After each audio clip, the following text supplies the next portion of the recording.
Unity lies in questioning, asking the unanswerable, appreciating indecisiveness, longing for conversation companions and layers of contradiction, sometimes called commentary. But we're addicted to answers. They seem easier, more efficient, and more pragmatic than questions. We rush to find answers and settle on solutions. But answers enable us to sit back and get comfortable. Answers can be paralyzing, make problems feel insurmountable, and change impossible. All too often, answers simplify problems, stretching or shrinking them, making their magnitude unrealistic, and relegating responsibility to one domain. I wasn't born knowing I could question education policies, wrestle with faith, or prompt peers to recognize apathy and assume agency. I was taught to question. I was encouraged to raise my hand with answers and I don't knows.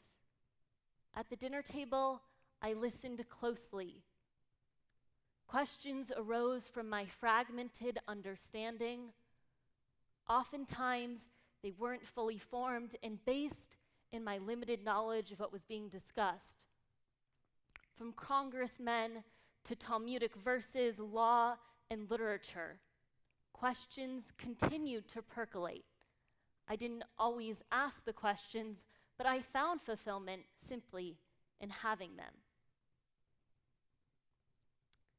When I did ask, the response I received was often a subsequent question. My brother says speaking at the dinner table wasn't a privilege, but an expectation. Our parents wanted it to be radically egalitarian. At the dinner table, we experienced this, and there was never a kids' table. It was the shared table that taught me to value the uncertainty that emerges from nuanced and complex conversation. I was going to assume a fragmented understanding or none at all. In 2012, I attended a protest in the aftermath of Trayvon Martin's murder. Etched in my memory is the image of two toddlers, brothers who held up signs 5 times the size of their heads. They read, "Am I next?" Their, or more likely their parents' question, says more than "stop racist violence." "Am I next?" expressed disappointment, fear, and desperation. The words written in bold black Sharpie invited communal thought and inquiry. Everyone who considered the hauntingly simple question wanted to answer no, and therefore had to reckon with the state of our world, ask what they could do and how they would do it. Their question was a plea. It bestowed responsibility upon all of us. Of course, the parents want to stop racist violence, but their question forced me to understand a systemic issue as the causation of familial distress. When problems are multifaceted, their remedy should be too. Asking questions rather than making statements lead people to approach problems from a myriad of angles to find solutions that diverge and converge.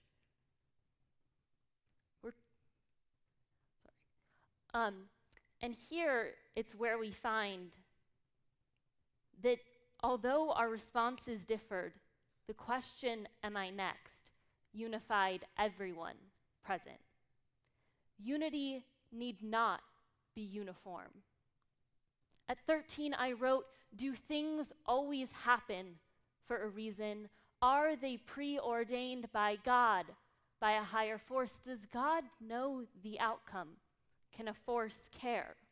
I'm still asking these questions, but the ability to explore them over time has altered their meaning and my identity, even though I remain without answers. I love learning because of my relationship with questions, and it's the act of questioning which makes advocacy possible.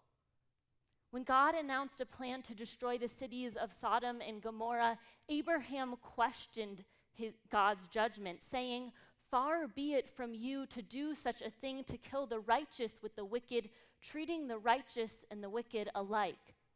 Will not the judge of all earth do right?" Here we find a model in which the very embodiment of power is questioned by a human being who both incrementally and significantly makes change. If Abraham can question God, we too must question those in power. Studying these texts was always about asking questions, because there is never one authoritative reading. There are many, and each time you turn it, each time text is read in a different context or from a different perspective, questions proliferate, leading us to age-old interpretations and to create new ones. I experienced the most comprehensive education in the art of inquiry. But the current public education system doesn't empower students to really ask questions. The questions we're told to ask in school fit into a radius the exact size of our own heads. How can I improve my GPA, strengthen my resume, get into my optimal college, all to make myself indispensable to my future boss? The questions we should be asking train us to see value in multiple perspectives, but we're taught subjects in isolation and offered discrete, precise answers, only the kind that work well for multiple choice tests.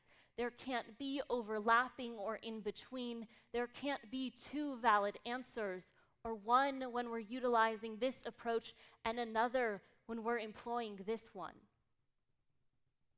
There are no questions to be asked when information is on a conveyor belt: memorize, regurgitate, test, score, repeat. How can teachers focus on cultivating questions and critical thinking when they have over 100 students for whom they are responsible? Doesn't mean we can't critique, but the system is not their or administrators' fault. When educators are blamed, a weak system only becomes weaker. A system with a narrow understanding of achievement and an obsession with AP examinations. A system that requires teachers to simplify content rather than encourage students to cultivate critical questions. America's founding was the colonization of some, the enslavement, genocide, and the enslavement, genocide, and liberation of others.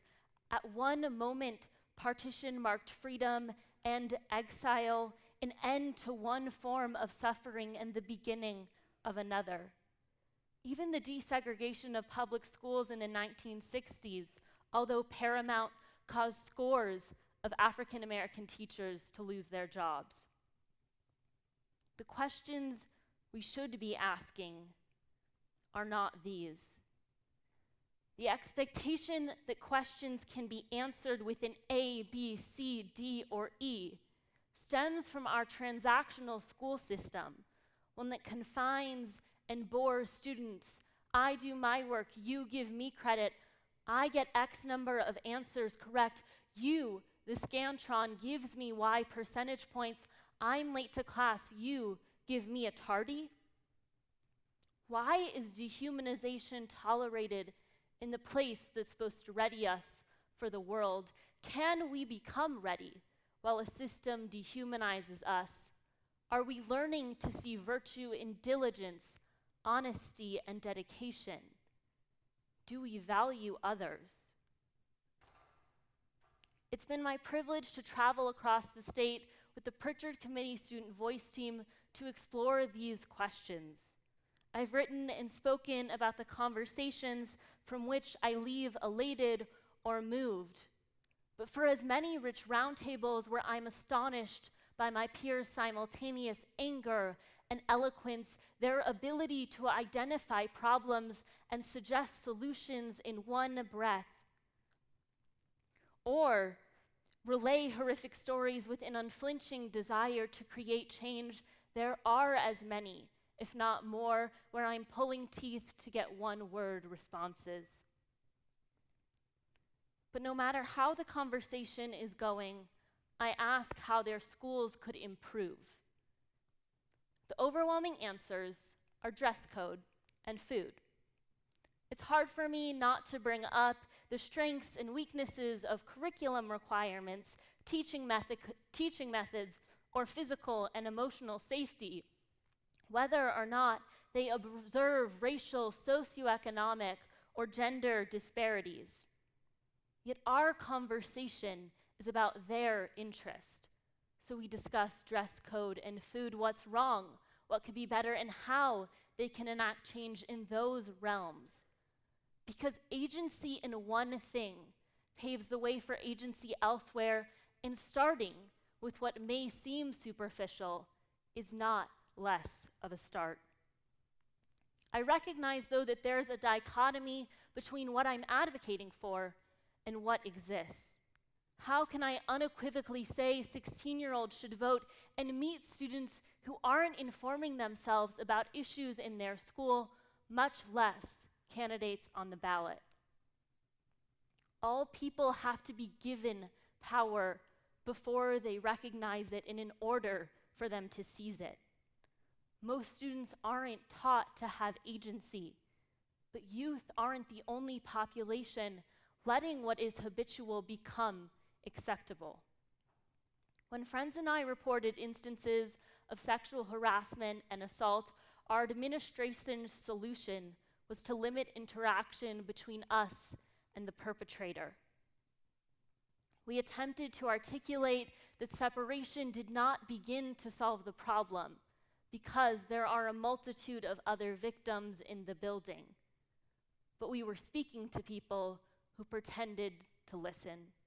What they didn't hear is that we weren't asking for a transcription of their conversation or an inventory of the perpetrator's punishment. In fact, it should never have been about consequences. It should have been about education. They refused to engage in a discussion about physical and emotional boundaries or the implications of sending and requesting nudes. They did not want to talk about a preventative approach. And without their desire, a single narrative is perpetuated, a narrative where students scarcely confide in adults and rarely recognize apathy in each other. Agency lies in the power to ask questions. Unity lies in questioning. Thank you.